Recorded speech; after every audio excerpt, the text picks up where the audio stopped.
So hi everyone, good morning po sa inyong lahat. Welcome back to our YouTube channel. So ayun, muna po kayo magalit nakatali ng buhok ko guys. Alam niyo po ba, pag pumunta ko sa eskwelahan tapos basa yung buhok ko, hindi po talaga ako nagtatali ng aking buhok kapag basa.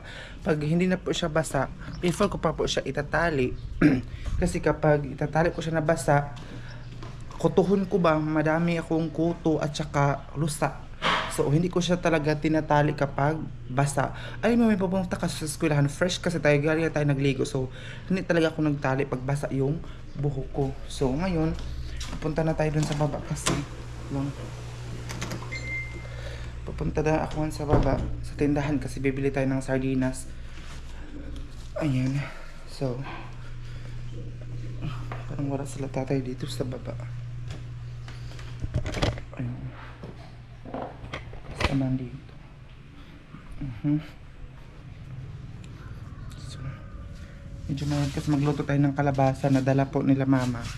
And then, mayroon po tayong important na gagawin. Papalan tayo ng sardinas. Basa man ito aking damit. Uy. Ano tayo kasi mainit. Ayan siya. Don't black the dry bowl.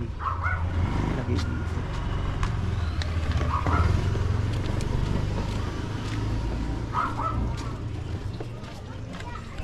Dinas ako ate.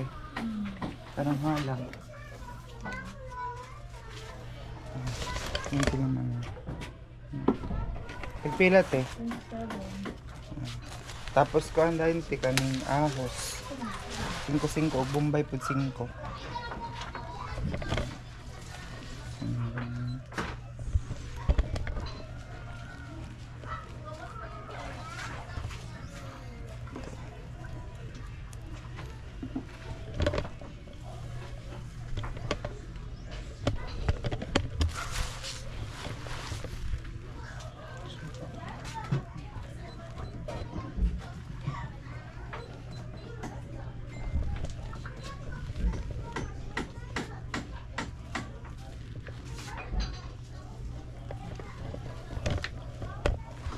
So ayun guys, nakabili na tayo. Sa katay. Ya, kalipot. Kutub sardinas ko na ako sa kalabasa. Kalabasa. Hindi tatay.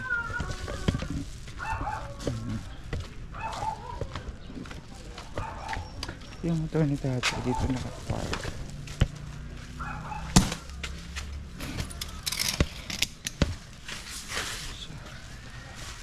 Nata dito sa loob.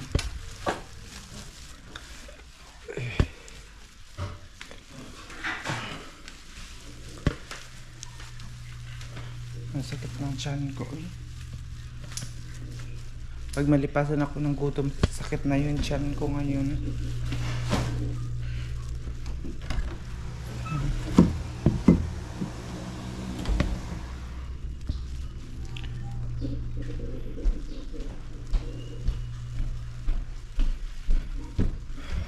So magbalat muna tayo ngayon ng wait lang. Ito ko muna po. Okay.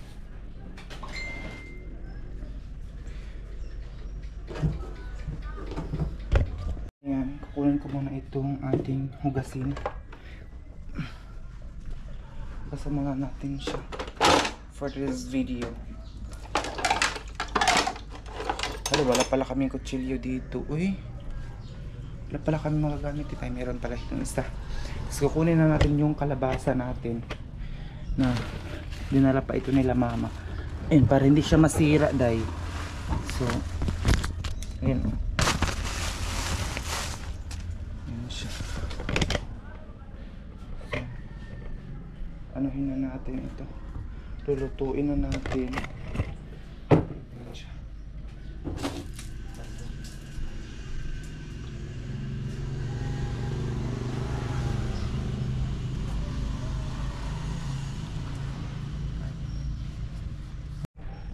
So ayan guys, hugasan ko na pala yung mga plato. Nakat kanina kasi may tumawag. So, ito na yung kalabasa na lulutuin natin ngayon. Saan ba yung ano ko? Damihan na natin para mamaya mamayang gabi. Ano na din siya. May ano din tayo dito oh. Tingnan nyo ang 5 dito. Oh, madami na. Sa Gusan Mars, hindi ka makabili ng ganyan 5 piso.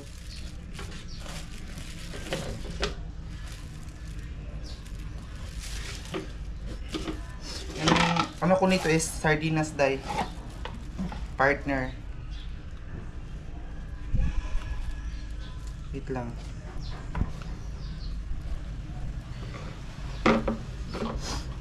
So yun na nga guys, huwag po kayo magalit sa akin. Uy, kung hindi ko matali yung buhok ko kasi nga po pag pumunta ko sa eskwelahan talaga, ulitin ko po yung sinabi ko, hindi po talaga ako muna nagtatali ng aking buhok kasi pinapatuyo ko muna siya ba. Pag matuyo na, before ako nagtatali ng aking buhok. Sana huwag naman kayo magalit na hindi ako nakagini, ganito, ganyan. Pasensya naman po kayo mga day. Kasi pag itatali ko yung buhok ko na basa, dadami yung kuto ko day. Promise. Kaya iniiwasan ko sana na dumadami na yung kuto ko. So yun ang explanation ko sa inyo. Sana wag naman po kayo magalit. Baka may nagsabi doon na ano ba to, ang tigas ng ulo, sabihan na ganito ganyan.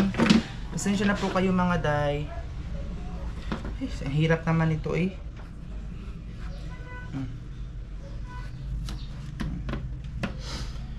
So gusto kong umupo para kapoy magusig tindog. Ganyan lang siya.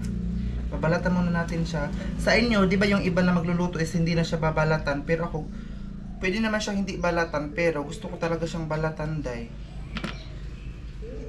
Ayun siya. Gusto ko siyang balatan. Yung iba na tinapura naman siguro na sila. Hindi na nila babalatan day yung iba. So, ayan na. Pagluluto natin ngayon. Nagugutom na talaga ako. Nalipong na ko ba?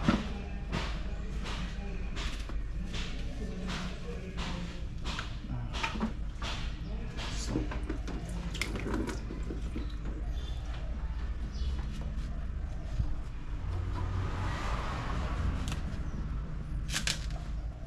tigas pa naman itong ano na to.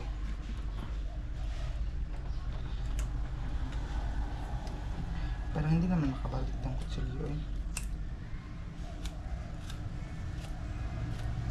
Malit kasi itong kutsilyo namin kaya ganyan siya.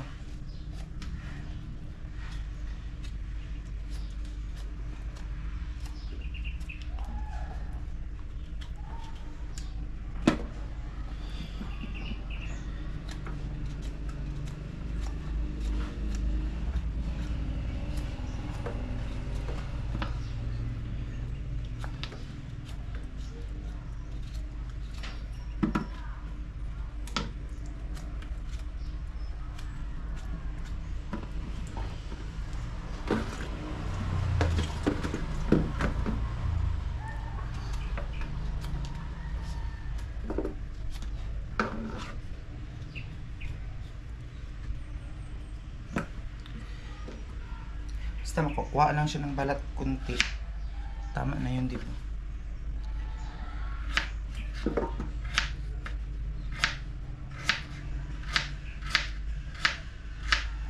Nalipong ako dahil siguro ito sa gutom.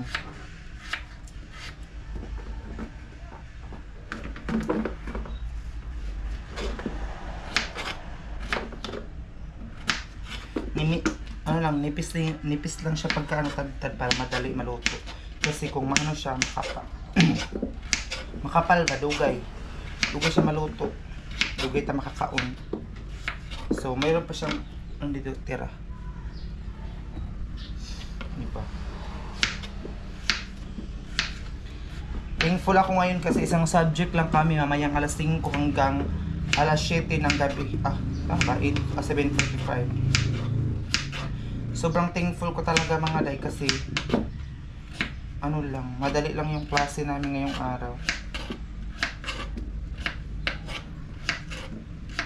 Magkakalabasa tayo hanggang isang linggo. Siya hindi ta mag-yellow at alam niyo po ba, kwento story time sa kalabasa. Kasi nung nag-aral ako, palipat-lipat kasi ako ng pag-aaral kasi nga po mahirap po kami. So, nung grade 7 or grade first year to second year high school ako. Nandun ako sa Maharlika, Talcogo National. So, pinapadala ko ni mama ng gulay, pinapatira lang ako doon sa mga kasama niya sa simbahan ba, pinapatira niya ako doon. So, pinapadala niya sa akin mga kalabasa, mga gulay. Ang matagal maubos, itong kalabasa, alam niyo po ba, pag wala na akong bigas, nilalaga ko siya ba, yung nilaga lang, tapos ituslo sa sugar. Yun lang, pag maubusan ako ng bigas doon, kapag sobrang hinog na itong kalabasa, yun ang ginagawa ko. Naglaga ko, tapos, inaano ko siya, yung nilagyan ko siya ng sugar.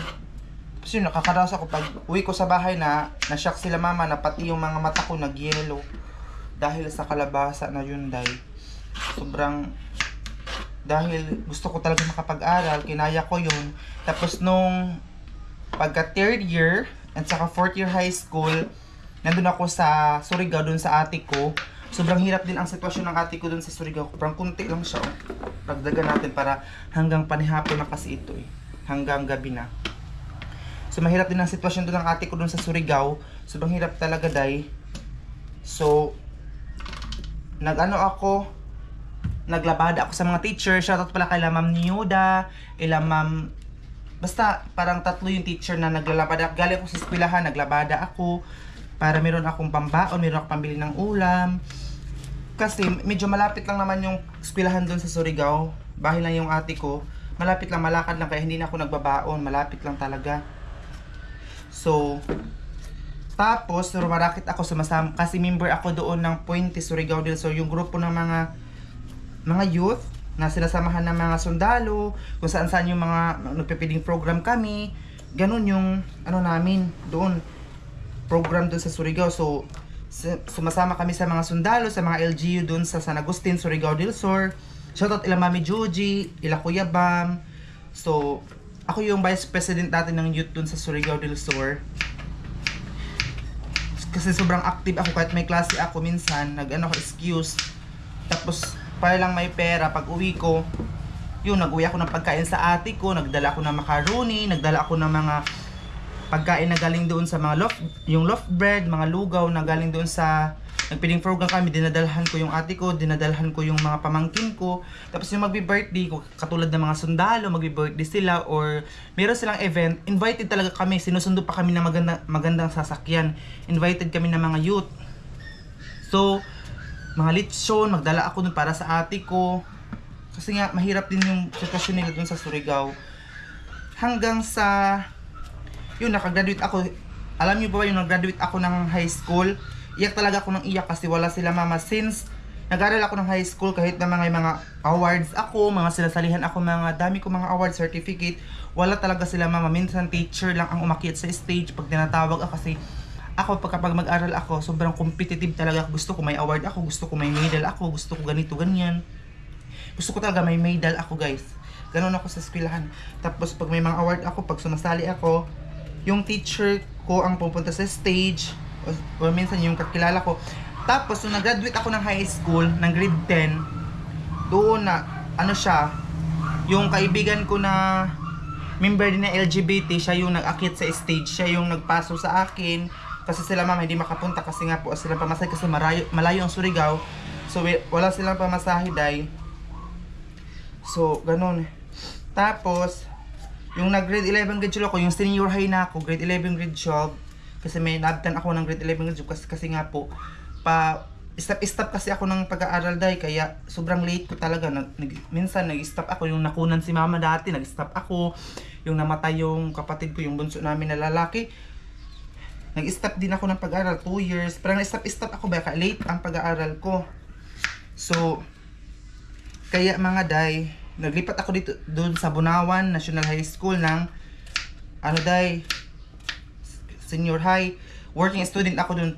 Shoutout pala kay Sir Davis. Siya yung nagpapaaral sa akin ng 2 years. Pero libre lang doon sa kanya, bahay at saka food. Pero yung mga allowances, si mama, nagbibigay din sa akin si mama ng minsan 500 para pang bili ko ng mga project, ganito ganyan. Pero sa Sir Davis, okay sa akin yung mga pagkain, ganun.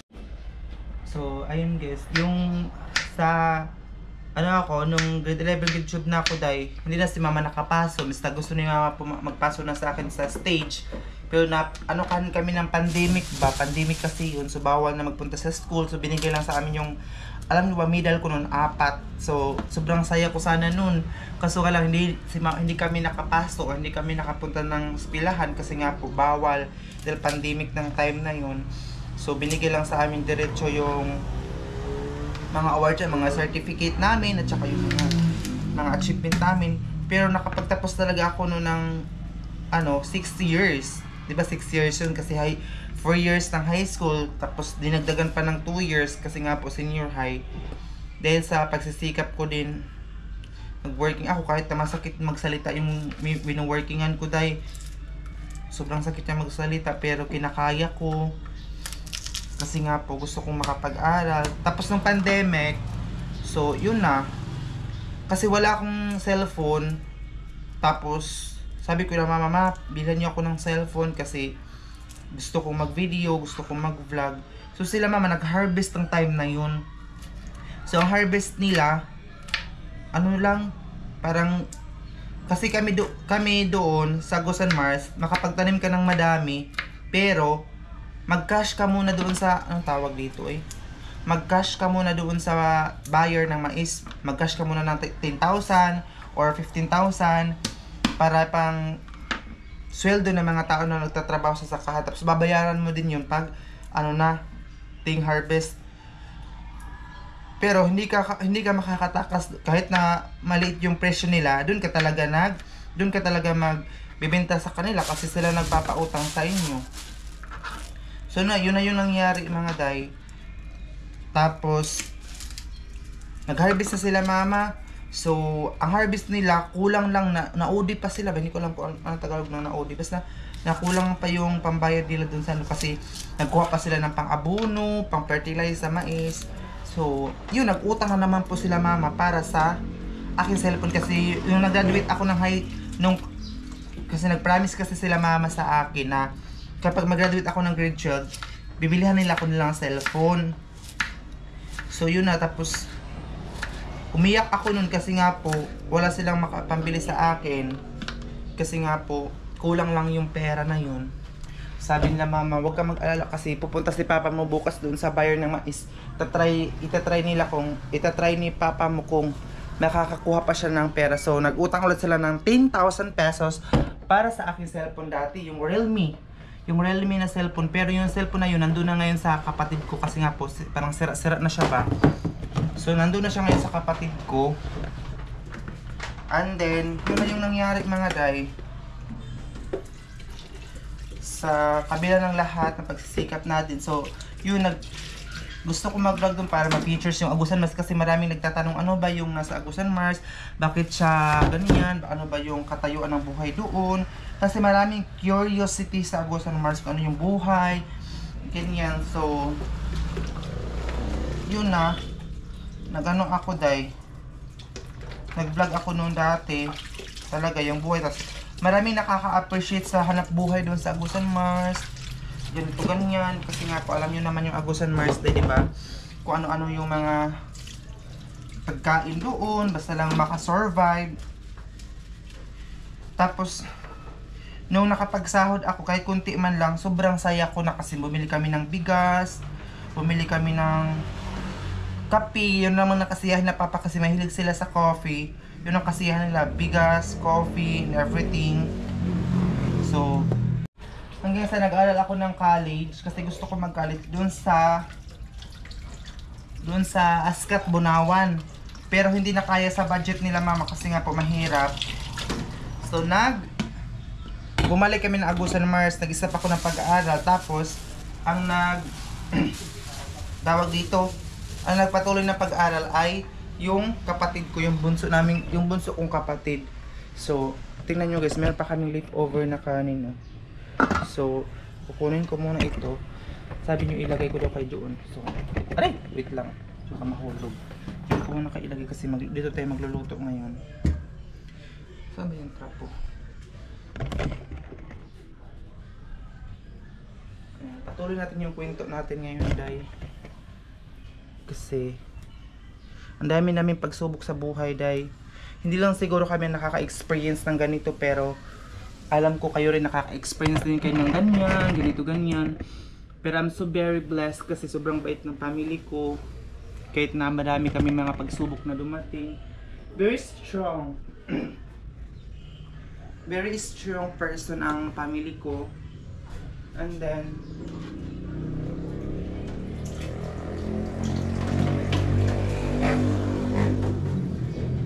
meron tayong mga ganito lamas, mga ingredients natin for today's video.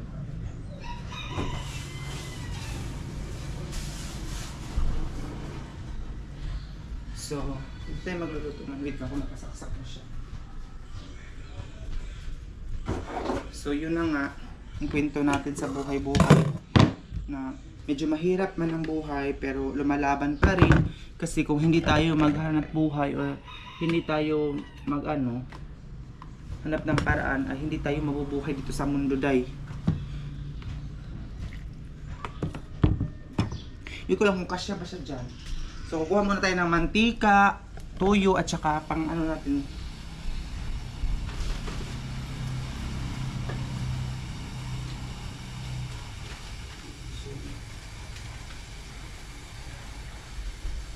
Ayan, so ito meron tayong mantika, tuyo na maliit, bitsin na nabuksan na. Tapos luwag. And so, ito, umupo tayo dito ngayon para magchika-chika. So medyo madilim siya tayo kasi doon ko kayo ilagay. Tapos lagyan natin siya ng mantika kasi nag-aso-aso na. Binili ko palang sardinas ay kinainan ko na ito kanina yung pagbili ko. Hindi ko na kayo pinakita kasi nagutom na ako. Nabuksan na, kinainan ko na siya. Ano siya? Mega sardines tomato. Ayan siya.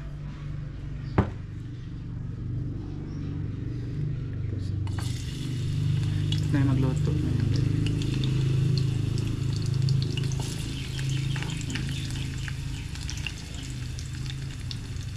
So sana hindi po kayo mag-skip ng ads po namin. Thank you so much sa lahat po ng mga sumusuporta sa vlog ko. Malaking hindi man malaki yung sahod ko dahil, pero nakakabili din kami ng grocery supply. Pero sa ngayon, pa hindi ko na nabibilhan sila, mama, naawa nga ako kasi hindi ko na sila nabibilhan ng mga grocery kasi nga po, alam niyo naman dito sa boarding house na ang daming kailangan unahin, especially yung pambayad natin sa exam, di ba? So, nakakaintindi naman po yung parent ko dahil kasi si mama gusto din niya makapagtapos ako ng pag-aaral, kaya nakakaintindi po si mama sa akin.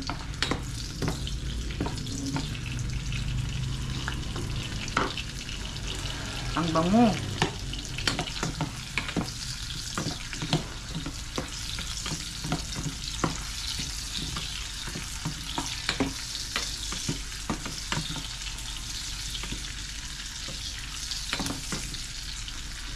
Alam niyo ba, isang beses natulog talaga kami. Maniwala man kayo sa hindi, promise ito dahil natulog talaga kami dati. Bata pa lang ako noon. Natulog kami na parang 10 years old ata, 11. Natulog kami ng family ko na wala kaming kinain. Wala kaming bigas. Hindi ko yun ikakahiya mga day kasi totoo po yun. Natulog talaga kami na wala kaming bigas. So, nag-away sila si mama at si papa kasi si papa hindi naghanap ng paraan. Ganon.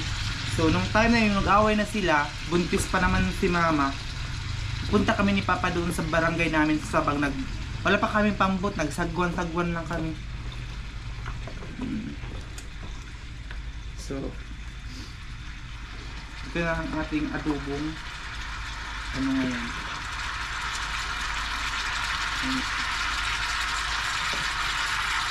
Buti at kasya pa rin. Lalagay na natin itong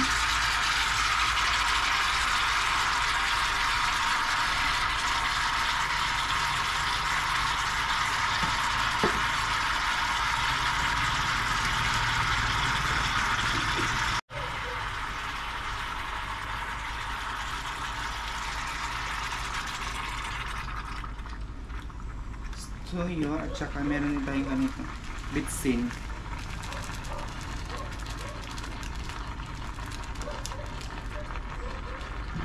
So, tapos, ano yun lang natin, puligawon.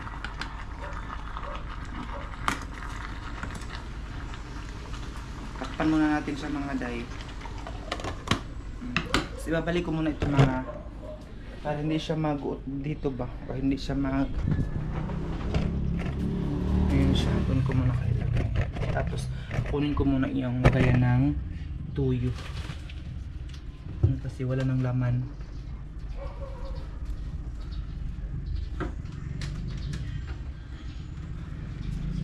Para hindi na siya masikip doon.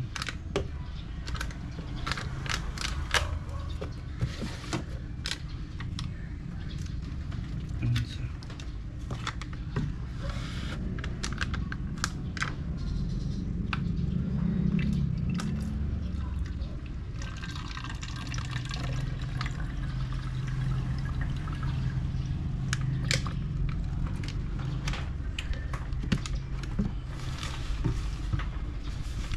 Dito ko lang siya ilagay itong toyo kasi hindi siya makakato na sa ilalim.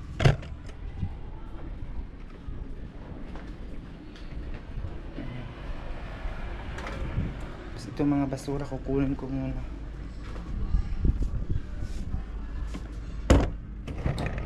Ito tubig lang ang laman nito day ha. Baka sabihin nyo naman basura na naman. Tubig lang ang laman. Tapos ito mga ano natin, mga balat na kalabasa, kukunin na natin.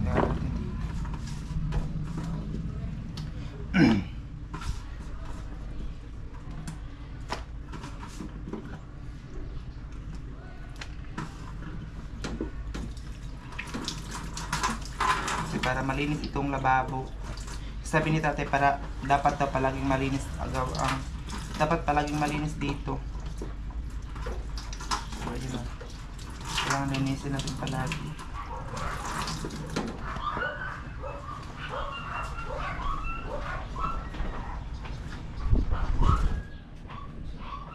So, magagalit na naman sila sa atin kasi doon natin tinapon. Kasi si tatay naman ang nagsabi na yung mga ano daw natin, hindi natin ilagay sa basurahan para hindi siya magbaho ba. Kasi kung ilagay natin itong mga pagkain sa ano, magbaho ang basurahan day, tapos malagyan siya ng uod ba, udlan.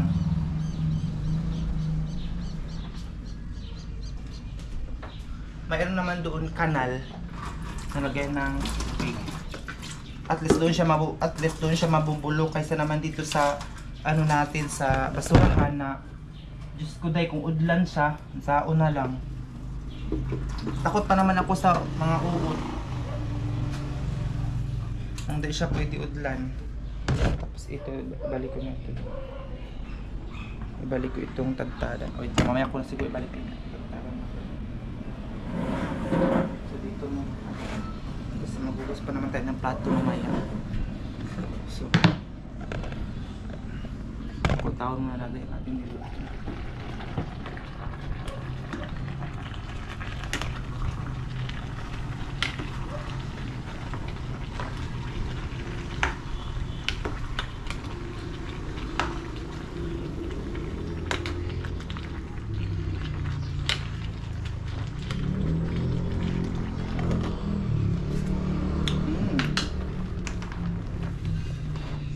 Sarap.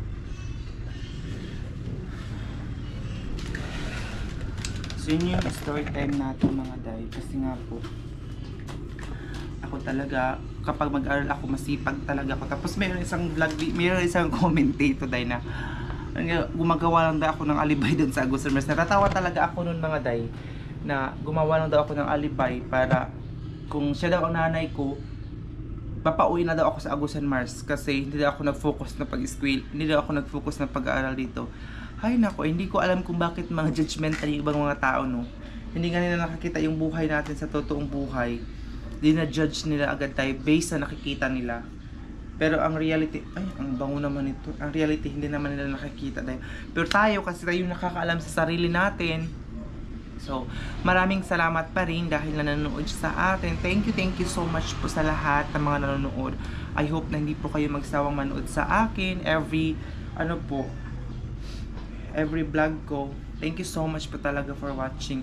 So, siguro mamaya magla-live tayong mamaya. Ayan. So, katapos ito magluto natin ng ating kalabasa. Katapos ito, kukunin ko muna yung sa cellphone kasi magla-live tayo ngayon mga guys. Magla-live tayo para may dagdag ng revenue. Ayan siya. Ay, 15 pesos na lang itong ano ko ngayon dito, cash. So, hindi, 15 pesos na lang ang ating cash ngayon. Ay. Kasi bumili ako kanina ng isang itlog.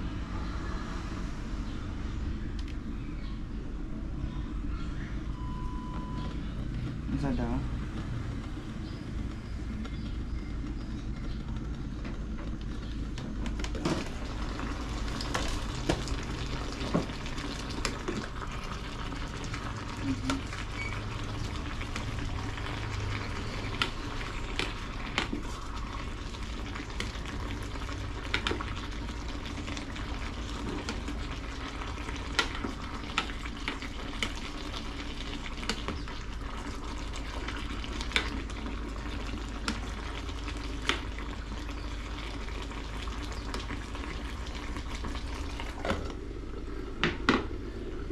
Malapit na siyang maluto mga day.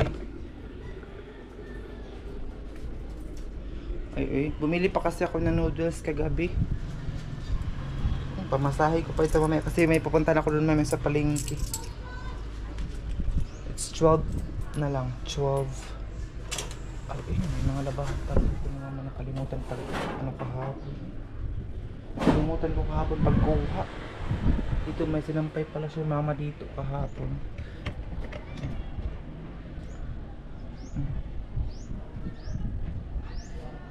Grabe ang weather natin for today's video.